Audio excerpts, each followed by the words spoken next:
اب ہم پڑھیں گے سجدہ تلاوت. اس میں بھی بہت لوگ پریشان رہتے ہیں. سجدہ تلاوت کی مشروعیت. علماء نے سجدہ تلاوت کے مشروع ہونے پر اجماع کیا ہے کہ یہ سجدہ کرنا چاہیے، ٹھیک ہے، اور انہوں نے اس کے واجب ہونے میں اختلاف کیا ہے. واجب وہ ہوتا ہے جس کے چھوڑنے پر گناہ لازم، ٹھیک ہے. بس جمہور کے نزدیک یہ سنت ہے، جمہور کے نزدیک یہ سنت ہے.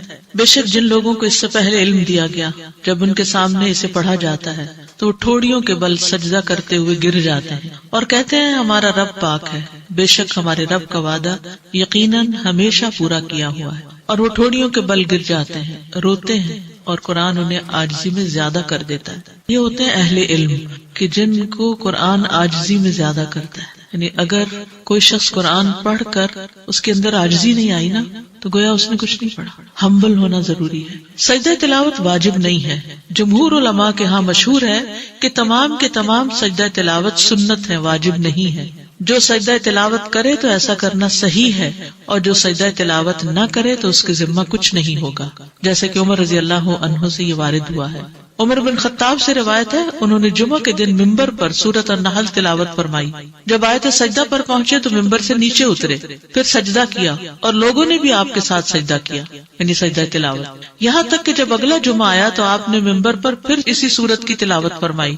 جب آیت سجدہ پر پہنچے تو فرمایا، اے لوگو، ہم آیت سجدہ پڑھ رہے ہیں، جس نے اس پر سجدہ کیا اس نے ٹھیک اور درست کام کیا، اور جس نے نہ کیا اس پر کوئی گناہ نہیں. تاہم عمر رضی اللہ عنہ نے سجدہ نہ کیا. وہ لوگوں کو سکھانا چاہتے تھے کہ اس میں آپشن ہے، جو کر سکتا ہے وہ کرے، جس نے نہیں کیا اس کو گناہگار نہ سمجھا جائے. سجدہ تلاوت سنت ہے. تلاوت کرتے ہوئے سجدے والی آیت آنے پر نبی صلی اللہ علیہ وسلم اور آپ کے صحابہ کرام کے نقش قدم پر چلتے ہوئے سجدہ تلاوت کرنا سنت ہے، اس لیے کہ آپ صلی اللہ علیہ وسلم اپنے صحابہ کے درمیان بیٹھ کر تلاوت کرتے، اور جب آپ ایسی آیت سے گزرتے جس میں سجدہ ہوتا تو آپ سجدہ کرتے اور صحابہ بھی آپ کے ساتھ سجدہ کرتے. سجدہ تلاوت کی اہمیت. نبی صلی اللہ علیہ وسلم اور صحابہ کا سجدہ تلاوت کا اہتمام کرنا. ابن عمر سے روایت ہے کہ نبی صلی اللہ علیہ وسلم قرآن کی قرات کرتے تھے، بس آپ اس سورت کی قرات کرتے جس میں سجدہ ہوتا تو آپ سجدہ کرتے اور ہم بھی آپ کے ساتھ سجدہ کرتے، حتیٰ کہ ہم میں سے بعض کو اپنی پیشانی رکھنے کے لیے بھی جگہ نہ ملتی، یعنی پورا کراؤڈ جو تھا وہ سجدے میں گر جاتا تو دوسرے کی پیٹھ پہ جیسے سجدہ ہوتا. پھر ابو رافع سے روایت انہوں نے کہا، میں نے ابو ہریرہ کے ہمراہ نماز عشاء ادا کی. انہوں نے نماز میں اذا السماء انشقت کی قرات کی تو اس میں سجدہ کیا. میں نے کہا یہ کیا ہے؟ انہوں نے فرمایا، میں نے ابو القاسم کے پیچھے سجدہ کیا صلی اللہ علیہ وسلم، اس لیے میں تو ہمیشہ اس میں سجدہ کرتا رہوں گا یہاں تک کہ آپ سے جا ملوں. سلف صالحین کا اہتمام. شعبی سے مروی ہے، انہوں نے کہا علماء سجدے کو مختصر کرنا ناپسند کرتے تھے، یعنی سجدہ تلاوت بھی پورے اذکار اور تسبیحات کے ساتھ ہونا چاہیے، یعنی ایک جھپکا سا نہیں مارنا چاہیے بلکہ پورا تسبیح پڑھ کے ختم کرنا چاہیے. اور وہ اس بات کو بھی ناپسند کرتے تھے کہ جب وہ آیت سجدہ پر پہنچے تو وہ سجدہ کیے بغیر اس پر سے گزر جائیں. سورۃ نجم کے سجدہ تلاوت پر سب کا سجدہ کرنا. ابن عباس سے روایت ہے کہ نبی صلی اللہ علیہ وسلم نے سورہ نجم میں سجدہ کیا اور آپ کے ہمراہ اس وقت تمام مسلمانوں، مشرکین اور جن و انس نے سجدہ کیا. ابو ہریرہ کہتے ہیں کہ نبی صلی اللہ علیہ وسلم کے پاس سورہ نجم لکھی گئی. جب سجدہ والی آیت پر پہنچے تو آپ نے سجدہ کیا اور ہم نے بھی آپ کے ساتھ سجدہ کیا، اور دوات اور قلم نے بھی سجدہ کیا، وہ بھی جھکے، لیکن ایک شخص نے سجدہ نہیں کیا تھا. تو وہ عبداللہ بن مسعود کہتے ہیں کہ وہ اس حال میں قتل کیا گیا کہ وہ اللہ کے ساتھ کفر کرتا رہا، یعنی کفر کی حالت میں ہی فوت ہوا. سجدہ تلاوت کرنے پر شیطان کا رونا. ابو ہریرہ سے روایت ہے، انہوں نے کہا کہ رسول اللہ صلی اللہ علیہ وسلم نے فرمایا، جب ابن آدم آیت سجدہ کی قرات کرتا ہے پھر سجدہ کرتا ہے تو شیطان روتے ہوئے وہاں سے ہٹ جاتا ہے. وہ کہتا ہے ہائے اس کی ہلاکت. اور ابو قریب کی روایت میں ہائے میری ہلاکت. ابن آدم کو سجدے کا حکم ملا تو اس نے سجدہ کیا، اس کے لیے جنت ہے، اور مجھے سجدے کا حکم ملا تو میں نے انکار کیا، بس میرے لیے آگ ہے. تو یاد رکھیے یہی چیز نماز پڑھنے والوں نہ پڑھنے والوں میں فرق کر دیتی ہے. پڑھنے والے ایک طرف ہے، نہ پڑھنے والے ایک طرف ہے. کوئی آدم کے طریقے پہ چل رہے ہیں اور کوئی شیطان کے طریقے پہ چل رہے ہیں. جسے ہم بچوں وغیرہ کو کہتے ہیں نا نماز پڑھو، اس کی اہمیت، تو ہر وقت یہ لفظ نہ بولا کرے نماز پڑھو. کبھی بیٹھے ہو اچھے موڈ میں تو کریں، اچھا یہ بتاؤ کہ اگر تمہارے پاس چوائس ہو تو تم آدم علیہ السلام کے طریقے پہ چلو گے یا شیطان کے طریقے پہ؟ تو ہو سکتا پہلے تو اس کو سوال ہی سمجھنا ہے کہ کیا مطلب. تو آپ کہیں گے آدم علیہ السلام کو جب حکم ملا تھا تو انہوں نے سجدہ کیا تھا، اور شیطان کو حکم ملا تو اس نے نہیں کیا تھا. تو تم کیا کرنا چاہتے ہو؟ تم اپنے لیے کیا پسند کرو گے؟ ایسے سوال ضمیر جگاتے ہیں، سوچنے پر مجبور کرتے ہیں، چوائس دیتے ہیں، اور پھر عمل کرنا آسان ہوتا ہے. تو لوگوں کا ضمیر جگایا کرے، ان کی انا نہیں جگایا کرے. کسی بھی معاملے میں جب کسی کی انا جاگ پڑتی ہے نا تو اس کو پھر کنٹرول کرنا بڑا مشکل ہے، اس کو سمجھانا بڑا مشکل ہے. اور جب ضمیر جاگتا ہے تو لوگوں کے دل پگھلنے لگتے ہیں، پھر وہ اس کو لے لیتے ہیں، اور اس کے لیے صرف حکم دینے کی بجائے اور آرگیو کرنے کی بجائے اور دلیل لانے کی بجائے اور بحث کرنے کی بجائے خیر خواہی کے ساتھ دل کی پوری سنجیدگی کے ساتھ سوال کیا تاکہ دوسرا بات سمجھ جائے. کیونکہ اصل ہمارا مقصد کیا ہے کہ یہ شخص مشکل سے بچ جائے کسی طرح، ورنہ ہمیں کیا لگے اس کی مرضی جو چاہے کرتا، پر چین نہیں آتا نا، کیسے چھوڑ دیں. اور پھر اس شخص کے گھر میں ہونے کی وجہ سے پورے گھر میں ایک نحوست. اگر ایک بندہ بھی نہیں پڑھتا گھر میں نماز تو گھر میں نحوست ہے. اور پھر وتواصوا بالحق وتواصوا بالصبر ہمارا فرض ہے. جب ہم فرض ادا کر دیں گے تو پھر اللہ تعالیٰ اس مصیبت کو ٹال دے گا، کیونکہ امر بالمعروف نہ کرے پھر پکڑ. ایک عورت نے اپنا طریقہ لکھا ہوتا، کہیں پڑھا تھا میں نے، کہ وہ اپنا ہاتھ بھگوتی، اس کو خوشبو لگاتی اور پھر پیار سے اپنے شوہر کے چہرے پر ہاتھ پھیرتی تو اٹھ جاتا. اس کو اٹھتے اٹھتے اچھے خوشبودار ہاتھ کے لمس ملتا تو اٹھ جاتا. پھر ایک چائے کا کپ بنا دے، بس ضمیر جگاتا. دعا کریں، دعا بہت ضروری ہے. ریسنٹلی کسی سے میری ملاقات ہوئی تو کہنے لگے ہمارے والد 80 سال کی عمر کے، اور اب جا کر انہوں نے تھوڑا سا اس طرف توجہ کی ہے. مدر ان کی لیکچر لگا دیتی تھی اور وہ بھی ساتھ تھوڑا بہت سنتے تھے، تو ان کے اندر بھی ہلچل ہو گئی. اللہ کے ہاتھ میں ہدایت ہے، پتہ نہیں کب پلٹ جائے اور پچھلے سارے ہی گناہ معاف ہو جائے. ہمارا کام تو دعا اور کوشش. سجدہ تلاوت والی آیات سے سجدہ کیے بغیر نہ گزرنا. عقبہ بن عامر کہتے ہیں کہ میں نے رسول اللہ صلی اللہ علیہ وسلم سے کہا، اللہ کے رسول کیا سورہ الحج میں 2 سجدے؟ آپ نے فرمایا ہاں، اور جو یہ 2 سجدے نہ کرنا چاہے وہ ان دونوں آیات کی تلاوت ہی نہ کرے. پھر یہ حدیث اس پر دلالت کرتی ہے کہ سجدہ تلاوت کے بارے میں تاکید آئی ہے، لیکن آپ کا یہ فرمان فلا یقرأہما کہ وہ ان آیات کی تلاوت نہ کرے، تو ممکن ہے کہ اس کو اس بات پر محمول کیا جائے کہ انسان انہیں نماز میں نہ پڑھے تاکہ اسے سجدے کی ضرورت پیش نہ آئے. یعنی اس کا یہ مطلب نہیں کہ پورا قرآن پڑھ جائے اور ہر سجدے کی آیت کو چھوڑتا جائے، یہ نہیں ہے اس کا مقصد. یعنی نماز میں پھر چوائس اوپن ہے، پورا قرآن کہیں اور سے پڑھ لو، یہ نہ نماز میں نہ پڑھو. اور اگر انہیں نماز سے ہٹ کر پڑھے گا تو یہ امر مطلوب ہے کہ انسان پورا قرآن پڑھے، لیکن یہ بات کہ پہلے وہ نماز میں ان دونوں سجدے والی آیات کو منتخب کرے پھر سجدہ نہ کرے، تو ایسا کرنا مناسب نہیں. یعنی آپ پڑھ تو رہے ہیں وہ آیتیں جو سجدے والی ہیں اور سجدہ ہی نہیں کر رہے، تو ایسا نہیں کرنا. یا آپ کا مقصد یہ تھا کہ اس کی اہمیت بہت ہے اور اس میں تاخیر نہیں کرنی چاہیے. سجدہ تلاوت کا طریقہ نمبر 1 طہارت. اس میں کوئی شک نہیں کہ زیادہ افضل یہی ہے کہ انسان وضو کر لے، یعنی وضو سے ہو. لیکن اگر وضو نہیں تو سجدہ نہ چھوڑے، سجدہ کر لے. سجدہ تلاوت کے لیے طہارت کی شرط نہیں لگائی جائے گی، کیونکہ انسان جنابت کے علاوہ تمام حالات میں قرآن پڑھ سکتا ہے، اور اگر سجدہ کی آیت آ جائے تو وہ سجدہ کرے گا، خواہ وہ طہارت کی حالت میں ہو یا نہ ہو. قبلہ رخ ہونا ممکن ہو تو قبلہ رخ ہو جائے، لیکن اگر مشقت ہو اس میں نہ ہو پائے تو جدھر بھی رخ ہو سجدہ کر سکتا ہے انسان. لیکن مسنون طریقہ یہی ہے کہ اگر ممکن ہو تو سجدہ تلاوت کے لیے قبلہ رخ ہوا جائے. امام زہری کہتے ہیں کہ اگر تم حالت اقامت میں سجدہ کرو، یعنی گھر پہ ہو، مسجد میں ہو، تو قبلے کی طرف رخ کر کے کرو، اور اگر تم سوار ہو تو پھر جدھر تمہارا رخ ہو اس میں تم پر کوئی مواخذہ نہیں. تکبیر کہنا ابو قلابہ اور ابن سیرین سے مروی ہے، ان دونوں کا کہنا ہے کہ جب آدمی نماز کے علاوہ سجدہ تلاوت کرے گا تو اللہ اکبر کہے گا. ٹھیک ہے، آپ قرآن پڑھ رہے ہیں، پڑھتے پڑھتے آیت سجدہ آ گئی تو آپ کیا کریں گے؟ اللہ اکبر کہہ کے سجدے میں جائیں گے.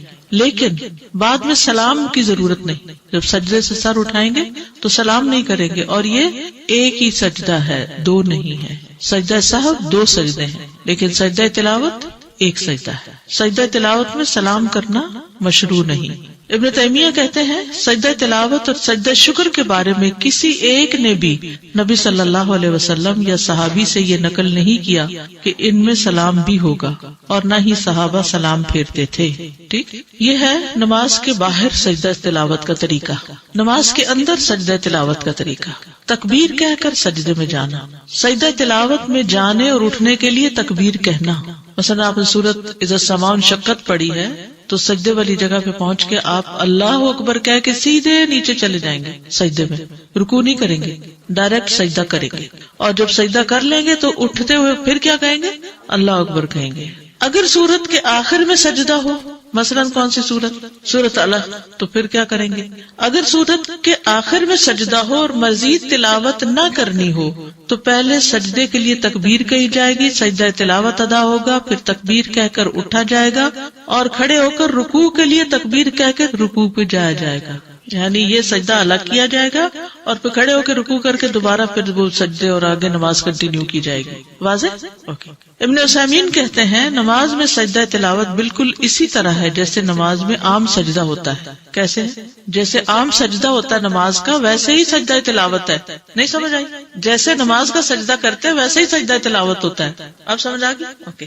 یعنی سجدہ تلاوت میں جانے اور اٹھنے کے لیے تکبیر کہے، اور اس میں کوئی فرق نہیں کہ سجدہ تلاوت قرات کی آخری آیت میں آیا ہو اور اس کے بعد سورت ختم ہو گئی ہو یا قرات کے درمیان میں آؤ، جب بھی وہ سجدے میں جائے گا تکبیر کہہ کے ہی جائے گا، پھر جب رکوع کرنے لگے تو اس وقت رکوع کے لیے تکبیر کہے۔ یہاں دو تکبیرات مسلسل کہنے پر کوئی حرج نہیں، کیونکہ ہر تکبیر کا سبب الگ الگ ہے۔ واضح؟ سجدہ تلاوت کی مسنون دعائیں۔ حضرت عائشہ سے مروی ہے، وہ کہتی ہے کہ رسول اللہ صلی اللہ علیہ وسلم رات کو قرآن کے سجدوں میں سجدہ کرتے ہوئے یہ دعا تکرار سے پڑھا کرتے تھے، ایک دفعہ نہیں کئی بار۔ سجد وجہی للذی خلقہ وشق سمعہ وبصرہ بحولہ وقوتہ، میرا چہرہ اس ذات کے لیے سجدہ ریز ہے جس نے اس کو پیدا کیا اور اپنی طاقت اور اپنی قوت سے اس کی سماعت اور اس کی بصارت بنائی، یعنی کان آنکھ اللہ نے اپنی قوت سے بنائے۔ ابو سعید خدری رضی اللہ عنہ سے مروی ہے کہ انہوں نے کہا میں نے خواب میں دیکھا گویا کہ میں درخت کے نیچے ہوں اور گویا کہ درخت سورت صاد پڑھ رہا ہے، یعنی اس سے آواز آ رہی تھی سورت صاد کی۔ پھر جب آیت سجدہ پر آئے تو اس نے سجدہ کیا، درخت نے بھی، اور اپنے سجدے میں کہا اللہم اغفر لی بہا، اللہم حط انی بہا وزرا واحدث لی بہا شکرا وتقبلها منی کما تقبلت من عبدک داود سجدتہ۔ ٹھیک ہے، یہ تقبلتا ہے، اے اللہ اس سجدے کی وجہ سے مجھے بخش دے، اے اللہ اس کے ذریعے میرے بوجھ دور کر دے، یعنی زندگی کے جو بوجھ ہوتے ہیں نا وہ سجدوں سے دور ہوتے ہیں، اور میرے لیے اس کے ذریعے شکر نعمت پیدا کر دے اور اسے مجھ سے قبول فرما لے، جیسا کہ تو نے اپنے بندے داؤد سے ان کا سجدہ قبول فرمایا تھا۔ قرآن مجید میں آتا نا وَخَرَّ رَاكِعًا اناب۔ تو میں رسول اللہ صلی اللہ علیہ وسلم کے پاس صبح کے وقت گیا اور آپ کو اس کی خبر دی کہ میں نے ایسا خواب دیکھا ہے۔ آپ نے فرمایا اے ابو سعید تم نے بھی سجدہ کیا؟ میں نے کہا نہیں۔ آپ نے فرمایا کہ تم درخت کی نسبت سجدہ کرنے کے زیادہ مستحق تھے۔ پھر رسول اللہ صلی اللہ علیہ وسلم نے سورۃ صاد کی تلاوت فرمائی، پس جب آپ آیت سجدہ پر آئے تو سجدے میں آپ نے وہی فرمایا جو درخت نے اپنے سجدے میں کہا تھا۔ نماز کے سجدے والی دعائیں پڑھنا، اگر یہ اوپر والی دو دعائیں یاد نہیں تو جو نماز میں سجدے میں پڑھتے ہیں سبحان ربی الاعلی وہ بھی کافی ہے۔ سجدہ تلاوت دوسرے سجدوں کی طرح ہی ہے، اور نبی صلی اللہ علیہ وسلم نے اللہ کے اس فرمان سبح اسم ربک الاعلی کے متعلق فرمایا ہے کہ اسے اپنے سجدوں میں پڑھا کرو۔ تو اس پر ہم کہتے ہیں کہ جب انسان سجدہ تلاوت کرے تو وہ کہے سبحان ربی الاعلی، سبحانک اللہم ربنا وبحمدک اللہم اغفر لی، اللہم لک سجدت وبک آمنت ولک اسلمت، سجد وجہی للذی خلقہ وصورہ وشق سمعہ وبصرہ بحولہ وقوتہ، اللہم اکتب لی بہا اجرا وحط انی بہا وزرا واجعلها لی عندک ذخرا وتقبلها منی کما تقبلتها من عبدک داود۔ تو اگر انسان اس کے علاوہ کوئی دعا پڑھے جب اسے یہ حفظ نہ ہو تو کوئی حرج نہیں۔ اگر جیسے سجدہ تلاوت کوئی پڑھی یا کوئی بھی سورہ پڑھی جس میں آخر میں سجدہ ہے اور پھر سجدہ کیا اور پھر اٹھ کے اور سورہ شروع کر دی، جی کوئی حرج نہیں، ٹھیک ہے، ایسا بھی کر سکتے ہیں۔ مکروہ ٹائم پر کر سکتے ہیں سجدہ تلاوت، مکروہ ٹائم جیسے فجر کی نماز کے بعد۔ جی یہ سبب کا سجدہ ہے نا۔ السلام علیکم استاذ، اس کا مطلب ہے کہ نماز میں اگر سجدہ تلاوت آ جائے تو وہ نہیں چھوڑ سکتے، وہ کرنا ہی کرنا ہے ہر صورت میں۔ جی کرنا چاہیے، چھوڑنا نہیں چاہیے۔ اس لیے آپ نے دیکھو کہ رمضان میں ہمیشہ امام کرتے ہیں، کسی بھی مسلک کسی بھی مسجد کہیں بھی چلے جائیں سبھی کرتے ہیں اپنی تلاوت اگر کر رہے ہیں۔ جی افضل یہی ہے، کرنا ہی چاہیے، اللہ ہی کہ کوئی مجبوری ہو جائے، اگر ٹیپ ریکارڈر چل رہا ہو، آڈیو چل رہی ہو کہیں تو بس جھک جائیے، لیکن یہ کہ اگر نہ جھکے تو کوئی حرج نہیں ہے۔ اس میں کہتے ہیں کہ تلاوت کرنے والا جھکے تو آپ جھکے، تو اب اس میں شک ہے کہ جب وہ تلاوت کر رہا تھا وہ جھکا تھا کہ نہیں، اگر وہ جھکا تھا تو ہمیں بھی جھک جانا چاہیے. 10 دفعہ پڑھے ایک ہی سجدہ ہوگا. جی آپ یقین کریں کہ بیچ میں تلاوت بریک کر کے اس وقت جھک جانا اچھا لگتا ہے. جی فریش بھی ہو جاتا ہے. جیسے آپ نے دیکھا ہوگا ابھی نماز پڑھنے کے بعد آپ کی کیفیت ایک دم پھر اچھی ہوگی, پڑھتے پڑھتے تھک جاتے, پھر بیچ میں نماز آئی, نماز پڑھی, پھر فریش ہو گیا مائنڈ. تو ایسے سجدہ تلاوت بھی, تلاوت کرتے کرتے انسان ذرا نیند میں آنے لگتا ہے, پھر سجدہ کرتا ہے تو پھر ذرا فریش ہو جاتا ہے. بلڈ فلو ایگزیکٹلی سجدے میں جاتے ہوئے بلڈ فلو جو ہے وہ برین میں چلا جاتا ہے, تو آپ اس میں فریش ہو جاتے ہیں. السلام علیکم استاد, میں نے کچھ لوگوں کو دیکھا ہے جب وہ سجدہ تلاوت پڑھتے ہیں تو قرآن پہ ہی سجدہ کر لیتے ہیں, ایسا کرنا ہے نہیں, اس قرآن پہ سجدہ قرآن پہ سر رکھ لیے, ماتھا اپنا رکھ لیتے ہیں پڑھتے پڑھتے, یہ صحیح نہیں ہے. بہت شدید ضرورت کے علاوہ خواہ کچھ چیزیں قرآن کے اوپر نہیں رکھنا, اس کو ایک طرف رکھتے ہیں آپ, آیت جب پوری ہو جائے پھر کرنا بہتر ہے. اس کی کوئی دلیل نہیں ملتی 14 اکٹھے کرنے کی, حالانکہ 15 سجدے ہیں, یہ بھی یاد رکھیں. اچھا وہ جو لوگ قرآن خوانی کرواتے ہیں کہ آپ قرآن پڑھ دیں ہم سجدے کم کر دیں گے, بس ایک جب نئی چیز خود ایجاد کی تو پھر سارا دین شروع ہو گیا نا, پھر تو حد ہی ختم ہو گئی, ہر چیز اپنے ہاتھ میں لے لی. میں بچوں کو قرآن پڑھاتی ہوں تو عموماً ان کو پڑھاتے پڑھاتے بار بار وہ آیت سجدے والی پڑھانی پڑتی ہے, پھر وہ بچے بھی پڑھتے ہیں, تو ہم سرکل میں بیٹھے ہو, پھر اس صورت میں کیا کروں, بس آخر میں ایک سجدہ سب کر کے اٹھ سکتے. ٹھیک, تو اس کے لیے بچے آگے بیٹھے ہو, کوئی حرج نہیں, اس میں نماز والی شرائط نہیں ہے. جتنی ہو سکے اتنا تو بہت اچھا ہے, لیکن اگر نہیں ہو سکتی تو بھی کر لینا. یعنی اصل کیا ہے کہ سجدے والی بات آئی اور ہم جھک گئے, تو آؤ جھک جائیں, بس اتنی سی بات ہے. سجدہ شکر, سجدہ شکر کی اہمیت. سجدہ شکر ان عظیم عبادات میں سے ہے جن کے ذریعے بندہ اللہ جل و علا کا شکر ادا کرتا ہے, کیونکہ اس میں اپنے جسم کا سب سے معزز ترین حصہ یعنی چہرہ زمین پر رکھ کر اللہ کے لیے خضوع اختیار کیا جاتا ہے, اور اس کے ذریعے دل اور زبان اور تمام اعضاء سے اللہ کا شکر ادا کیا جاتا ہے. نبی صلی اللہ علیہ وسلم کا خوشی ملنے پر سجدہ شکر ادا کرنا. ابو بکرہ سے مروی ہے کہ نبی صلی اللہ علیہ وسلم سے روایت کرتے ہیں کہ جب آپ کے پاس کوئی خوشی والی خبر آتی یا آپ کو کسی بات کی خوشخبری دی جاتی تو آپ فوراً اللہ کا شکر ادا کرنے کے لیے سجدے میں گر پڑتے. ہم نے زندگی میں کتنی دفعہ ایسا کیا, کتنی ہی گڈ نیوز سنی ہوگی, کتنی ہی خوشخبریاں سنی ہوگی, کبھی بچے کی ولادت کی, کبھی کسی بچے کی کامیابی کی, کبھی کسی کی شادی کی, لیکن ہم خوشی کا اظہار عموماً اللہ کی نافرمانی سے کرتے ہیں, جبکہ خوشی کا اظہار اللہ کی فرمانبرداری سے اور اس طریقے اور اس کام سے کرنا چاہیے جو انسان کو اللہ کے قریب کر دیتا ہے. نبی صلی اللہ علیہ وسلم کا ایک موقع پر لمبا سجدہ شکر ادا کرنا. عبد الرحمن بن عوف سے مروی ہے کہ ایک مرتبہ رسول اللہ صلی اللہ علیہ وسلم باہر نکلے, آپ صلی اللہ علیہ وسلم صدقے کی کسی زمین میں داخل ہو گئے, وہاں آپ قبلہ رخ ہو کر سجدے میں گر گئے. صدقے کی کسی زمین میں داخل ہوئے, وہاں قبلہ رخ ہو کر سجدے میں چلے گئے. اتنا طویل سجدہ کیا کہ مجھے اندیشہ ہونے لگا کہ اللہ عز و جل نے آپ کی روح قبض کر لی ہے. کبھی آپ بھی یہ کر کے دیکھیں, کوئی نعمت یاد کر کے بس لمبا, جو آج تک لمبا نہ کیا ہو اتنا. ہمارے میں ویسے اسٹیمنا ہی نہیں ہے. میں نے یہ تجربہ کرنے کی کوشش کی تو سانس ہی اتنا پھول گیا کہ مشکل ہوئی, کیونکہ ہمارے عام سجدے بھی اتنے لمبے نہیں ہیں, لیکن کریے گا ضرور انشاءاللہ. اس بات میں شکر کہ اللہ تو نے ہمیں سجدہ صاحب کا طریقہ سکھا دیا, یہ سجدہ شکر ہے. وہاں آپ قبلہ رخ ہو کر سجدے میں گر گئے اور اتنا طویل سجدہ کیا کہ مجھے اندیشہ ہونے لگا کہ اللہ عز و جل نے آپ کی روح قبض کر لی. میں دیکھنے کے لیے آپ سے قریب ہو کر بیٹھ گیا تو آپ نے اپنا سر اٹھا کر فرمایا کون ہے؟ میں نے عرض کیا عبد الرحمن ہوں. آپ نے فرمایا کیا ہوا؟ یعنی آپ اتنے محب تھے کہ آپ کو یہ خیال ہی نہیں رہا کہ یہ پریشان ہوا ہے. میں نے کہا اللہ کے رسول آپ نے ایسا سجدہ کیا کہ مجھے اندیشہ ہونے لگا کہ اللہ عز و جل نے اس میں آپ کی روح قبض کر لی. اس پر آپ نے فرمایا جبریل میرے پاس آئے اور انہوں نے مجھے خوشخبری سنا دی کہ اللہ عز و جل فرماتے ہیں جو شخص آپ پر درود بھیجے گا میں اس پر اپنی رحمت نازل کروں گا, اور جو شخص آپ پر سلام بھیجے گا میں اسے سلامتی دوں گا. اس پر میں نے اللہ عز و جل کے لیے سجدہ شکر ادا کی. نبی صلی اللہ علیہ وسلم کا داؤد علیہ السلام کی توبہ قبول ہونے پر سجدہ شکر ادا کرنا. ابن عباس سے مروی ہے کہ نبی صلی اللہ علیہ وسلم نے سورۃ صاد میں سجدہ کیا اور فرمایا داؤد علیہ السلام نے یہ سجدہ بطور توبہ کیا تھا اور ہم یہ سجدہ شکرانے کے طور پر کرتے کہ اللہ نے داؤد علیہ السلام کی توبہ قبول کر لی.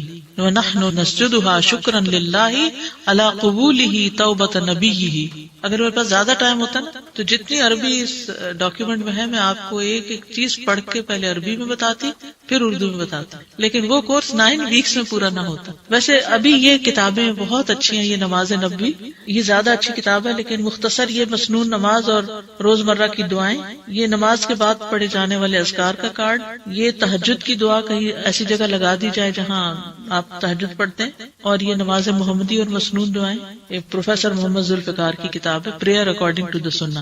تو ان میں یہ چیزیں آپ کو اکثر مل جائیں گی، ساری تو نہیں ملیں گی لیکن اکثر مل جائیں گی. اس کا ایک پارٹ بھی ہے جو ابن القیم کی کتاب ہے، اور وہ عربی کی کتاب ہے، اور وہ نماز کا جو روحانی پہلو ہے اس پر زیادہ فوکس کرتی. سجدہ شکر کے احکام سجدہ تلاوت والے ہیں.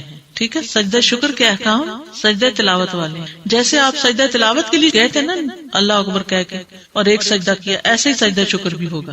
ابن قدامہ کہتے ہیں کہ سجدہ شکر کی صفت اس کے افعال، اس کے احکام اور اس کی شرائط میں سجدہ تلاوت کی صفت جیسی ہی ہے. سجدہ شکر میں کچھ بھی پڑھا جا سکتا ہے. سجدہ شکر میں کوئی مخصوص ذکر نہیں ہے، بلکہ سجدہ شکر کرنے والے کے لیے مشروع یہ ہے کہ وہ سجدے کی حالت میں موقع محل کے مطابق اللہ کی حمد، اس کے شکر، اس سے دعا اور اس سے استغفار وغیرہ میں سے کچھ بھی کہے. ٹھیک ہے، یعنی دعائیں جو سجدے کے اندر پڑھی جائیں گی وہ بھی ہیں، اور جو نعمت آپ کو ملی ہے اس پر یا رب لک الحمد یا کوئی بھی چیز آپ شکرانے کے طور پر جو آپ کے دل میں آ رہا ہو آپ اس کو پڑھیں. شکرانے کے نفل مشروع نہیں ہے. ٹھیک ہے، ہم کہتے ہیں ہم شکرانے کے 2 گانا پڑھتے ہیں، شکرانے کے نفل نہیں ہے. شیخ ابن عثیمین کہتے ہیں میرے علم کے مطابق سنت میں کوئی بھی نماز صلاۃ الشکر کے نام سے نہیں ہے، البتہ احادیث میں سجدے کا ذکر ہے جسے سجدہ شکر کہتے ہیں. ایک اور جگہ یہ بھی کہا گیا کہ شکر کے لیے قیام اور رکوع پر مشتمل نماز نہیں ہے، بلکہ شکرانے کے لیے صرف سجدہ شکر ہے. تو مسلمان کے لیے مشروع ہے کہ جب اسے کوئی خوشی والی بات پہنچے تو وہ اللہ کا شکر ادا کرتے ہوئے سجدہ کرے. بس جہاں تک صلاۃ الشکر کی بات ہے اس کی کوئی اصل نہیں. مشروع مطلب پرسکرائبڈ. دیکھیے ویسے آپ نفل پڑھتے رہیے، ساری عبادت ہی شکر ہے اصل میں. جیسے روزہ رکھتے ہیں یا کچھ بھی، تو یہ اصل میں ہم شکریہ ادا کر رہے ہوتے ہیں اللہ کی نعمتوں کا. پھر خود سے بنانا کوئی بھی چیز بدعت بن جاتی ہے نا، کہ کسی کو پابند کرنا یا خود، تو اس لیے جب آسانی کر دی اللہ نے، صرف سجدہ کر لو، بات اتنی بھی کافی ہے، تو اتنا ہی کرتے رہے. اب دیکھیے بعض اوقات نماز پڑھنے میں سستی ہو جاتی ہے، سجدہ کرنے میں کتنی دیر لگے گی؟ جہاں بیٹھے کوئی قبلے کے رخ کی پابندی نہیں، کچھ نہیں. وہیں اگر آپ سفر میں ہیں، راستے میں ہی فون آ گیا اور آپ نے سن لیا، اور تو ادھر ہی بیٹھے بیٹھے جھک جائیں. رفع یدین ہوگا سجدہ شکر اور دیکھیں سجدے میں رفع یدین ہے ہی نہیں. جب ہم تلاوت کر رہے ہیں قیام میں نماز کے اندر تو ویسے ہی ہے نا، وہ تو ہے لیکن اس کے بغیر نہیں ہے، وہ تو نیچے جا رہے ہیں تو اس وجہ سے. اچھی خبر ملے تو میں فوراً کہہ دیتی ہوں الحمدللہ، شکر الحمدللہ. تو اس کے بعد اگر میرا بہت زیادہ دل چاہتا ہے کہ میں واقعی اور اپریشیٹ کروں تو نماز کے بعد بھی میں 2 نفل پڑھ لیا کرتی. نفل نہیں پڑھے، بس سجدے کر لیں. سجدے کر لیں تو وہ کسی وقت بھی کر سکتے اور کہیں پہ بھی کر سکتے. خبر ملتے ہی کرنا افضل ہے، ورنہ جس وقت یاد آئے اس وقت بھی اگر کرنا. ایک دم فوراً منہ سے تو نکلتا ہے یا اللہ تیرا شکر ہے. ہاں تو ساتھ جھک بھی جائے تو اور زیادہ اچھا. السلام علیکم. وعلیکم السلام. کیا ہر نماز میں بھی ہم آفٹر فرض نماز کے بعد بھی سجدہ شکر کے لیے کر سکتے ہیں؟ اس کا کیا مسئلہ؟ دیکھیے سجدہ شکر نبی صلی اللہ علیہ وسلم کی سنت یہی ہے کہ جب آپ کو کوئی خوشخبری ملی، ٹھیک ہے، تو اگر آپ کو ہر نماز کے پہلے کوئی خوشخبری ملی ہوتی ہے تو آپ کر لیجیے، کیونکہ ابھی جو ہم نے نماز پڑھی وہ بھی تو شکر ہی تھا نا. میں نے آپ سے پوچھنا تھا کہ سجدہ کرنے کے لیے ضروری ہے کہ قبلے کی ڈائریکشن ہی ہو یا آپ جہاں پہ جس جگہ بھی بیٹھے؟ دیکھیے جو میں نے عرض کیا نا کہ سجدہ شکر سجدہ تلاوت ہی کی طرح ہے، اس میں قبلے کی ڈائریکشن اگر ہو تو بہت اچھا ہے، نہ ہو تب بھی خیر ہے. ویسے تو آپ نے بھی کہا کہ مطلب فرض نماز کے بعد سجدہ، لیکن مطلب کبھی یہ ہوتا ہے جیسے اپنی کوئی بات کہنی ہے اللہ سے اور شکر کرنا یا کچھ بھی کر لیں. سجدے کے وضو کرنا ضروری ہے؟ نہیں، ہو تو افضل ہے، نہ ہو تو کوئی بات نہیں. جیسے قرآن پڑھنے کے لیے ہو تو افضل ہے، نہیں تو کوئی بات نہیں. اور نماز کوئی بھی پڑھ سکتے ہیں، حاجات ہے یا جو بھی ہے کچھ، اس میں جو خالی شکر کی نماز شکرانہ پڑھنے نہیں ہے، پورے دن میں جیسے کوئی نہیں ہے، خالی نوافل پڑھتے رہے. صلاۃ التوبہ ہے، صلاۃ الشکر کوئی نہیں ہے. ٹھیک ہے، پیریڈز میں سجدہ شکر جنابت کی حالت میں نہیں کرنا، اور سجدہ تلاوت پیریڈ بھی جنابت کی ایک طرح سے حالت اور سجدہ تلاوت بھی نہیں.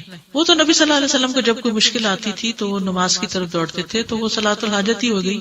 اور وہ جو آتا ہے نا وَاسْتَعِینُوا بِالصَّبْرِ وَالصَّلَاةِ، تو وہ بھی آ جاتا ہے اس سے. السلام علیکم. میں ہر روز شکرانے کے نفل ادا کرتی، تو کیا ان کو ویسے ہی ادا کر لیں، وہ شکرانہ ہی قرار پائے گا، لیکن کوئی ایسی نماز ہے نہیں. ویسے نفل چھوڑے نہیں، دہا کے وقت چاش کے وقت پڑھا کریں. جی. اور اس کے بعد اگر کوئی انسان بیٹھ کے استغفار کرتا ہے، خاص طور پر یہ دعا، اگر کوئی آپ کی زندگی میں پریشانی ہے نا تو یہ نسخہ کر کے دیکھیں. یعنی دہا یا اشراق کی نماز کے بعد ادھر ہی بیٹھے ہوئے 100 دفعہ پڑھیں رب اغفر لی وتب علی انک انک انت التواب الغفور. ٹھیک ہے. رب اغفر لی وتب علی، اللہ مجھے معاف کر دے اور مجھ پہ مہربان ہو جا. انک انت التواب الغفور، تو تواب بھی ہے اور غفور بھی ہے. ساتھ جیسے فجر کی نماز پڑھ کے ہم ادھر ہی بیٹھے رہتے ہیں، آپ کہتے ہیں ذکر کریں، تو پھر وہ اشراق کے 2 نفل پڑھ کے آپ اٹھ جائیں، تو پھر ہمیں چاش کی نماز دوبارہ پڑھنی ہوگی 10 بجے جو چاش کے 4 نفل ہیں؟ پڑھ سکتے ہیں دوبارہ، اگر نہ پڑھنا چاہیں تو یہ ایک دفعہ پڑھی ہوئی کافی ہے. یہ بھی سجدہ تلاوت کی طرح سبب کا سجدہ ہوگا، اور اس میں بھی اللہ اکبر کہہ کے سجدہ کرنا ہے. اٹھتے ہوئے نہیں اللہ اکبر کہنا، صرف جاتے ہوئے. تو پھر جب سجدہ تلاوت کریں گے نماز کے علاوہ تو اس میں بھی جاتے ہوئے اللہ اکبر کہنا، لیکن اٹھتے ہوئے نہیں. ہاں، ان سجدوں میں اپنی لینگویج میں باتیں کر سکتے ہیں. یعنی جیسے آپ فجر کی نماز پڑھی، بیٹھے رہے، تلاوت کر رہے ہیں، ذکر اذکار کر رہے ہیں، سورج بلند ہو گیا، پھر آپ 2 نفل پڑھتے ہیں، پھر بیٹھ کے یہ دعا کرتے ہیں، کیونکہ یہ بڑا قیمتی وقت ہوتا ہے.